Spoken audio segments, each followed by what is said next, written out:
Most of us meet bread sliced, wrapped, and soft enough to forget. But in the Bible, bread is never sitting quietly on the table. It flees Egypt at night, feeds laborers and kings, rests before God, and is weighed during a siege. Then one morning, it appears on the desert floor without a baker anywhere in sight. Scripture contains more bread terms and local variations than any meat list can settle, but 8 major forms carry us from Exodus to the words of Jesus. Stay with me through all 8, because the last bread cannot be baked by human hands, and the one before it has been misunderstood by nearly everybody who has seen its name on a grocery shelf. The first is unleavened bread, the bread of urgency. In Exodus 12, Israel leaves Egypt before the dough has time to rise. Flour and water become flat cakes because freedom will not wait on fermentation. The bread is simple because the moment is not. Every year afterward, unleavened bread recalls that hurried departure.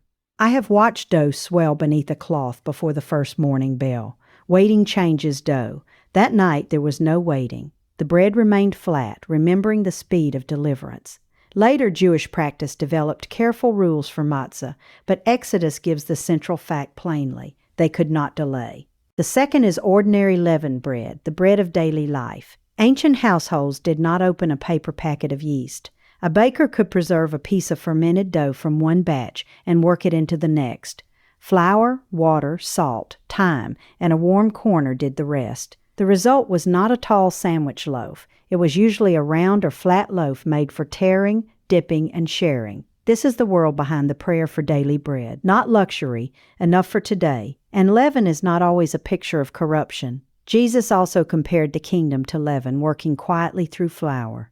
Anyone who has found a bowl risen while the house slept understands why. The third is barley bread, the bread of the poor. Barley tolerated harsher ground and generally costs less than wheat. Its flour makes a darker, denser loaf because barley cannot build the same elastic structure as wheat dough. It is sturdy bread, the kind that travels well in a cloth. That detail matters in John 6. The boy in the crowd carries 5 barley loaves and 2 fish. John does not merely say bread. He names barley, the modest grain of ordinary people. Jesus does not reject the poor bread and ask for something finer. He gives thanks over what is available, breaks it, and the meal becomes more than enough. The bread Jesus multiplied was not the bread of privilege. It was the bread a child could carry. The fourth is fine wheat bread, the bread of honor. When Abraham welcomes mysterious visitors in Genesis 18, he tells Sarah to prepare cakes from fine flour. Fine wheat flour required better grain and more labor. Serving it spoke before a guest tasted it. You receive the best in this house. Fine flour also belonged to offerings. At our long table, the finest loaf still comes out when guests arrive, though we never waste the heel after they leave. Honor is shown in what you offer, and gratitude in what you save. The fifth is bread mixed or brushed with oil, the bread of offering. Leviticus 2 describes several grain offerings made from fine flour. Some were baked cakes mixed with oil. Others were thin wafers spread with oil. They were unleavened, seasoned with salt, and presented at the altar. Part was offered, and the remainder supported the priests. Oil made plain flour fragrant and tender, but this was more than richer food. Grain that could have fed a household became an act of worship. Ordinary kitchen work crossed into sacred service. The sixth is the bread of the presence, the bread that waited before God. Leviticus 24 commands 12 loaves of fine flour, arranged in 2 rows on a pure table, with frankincense placed beside them. Every Sabbath, fresh loaves replaced the old ones, and the priest ate what had been removed in a holy place. The 12 loaves have long been understood to correspond to Israel's 12 tribes, continually represented before God. Centuries later, rabbinic tradition remembered the house of Garmu, bakers who guarded its difficult method. The Talmud says replacements from Alexandria could bake the loaves but not remove them properly, and their bread became moldy. That account is tradition, not scripture. The biblical text gives quantities and placement, but no complete recipe. This is also the holy bread given to David when he was fleeing and hungry. Jesus later recalled that episode when religious rules were being used without mercy. Sacred bread mattered, but so did the hungry person standing at the door. The seventh is Ezekiel bread, the bread of siege.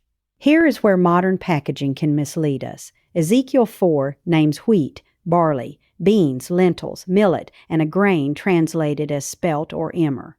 But this was not presented as a divine wellness formula. Ezekiel was acting out Jerusalem's coming siege. Mixing the contents of several nearly empty jars pictured scarcity. His daily food was weighed at about 8 ounces, and his water was measured. Even the fuel told the story. He was first commanded to bake over human waste, then permitted to use cow dung after he protested. The dung was fuel, not an ingredient, and no, we will not be testing that in the kitchen. The famous 6-grain loaf was survival bread, dense, coarse, and rationed. Modern sprouted Ezekiel bread may be nourishing food, but it is a modern product inspired by one verse. The biblical loaf was a warning you could eat. The 8th is manna, the bread no baker made. In Exodus 16, Israel wakes to find a fine substance on the ground after the dew lifts. They ask, in effect, "What is it?" And that question becomes its name. The text compares manna to coriander seed and describes its taste in one place like wafers with honey, in another like cakes prepared with oil. Each household gathered what it needed.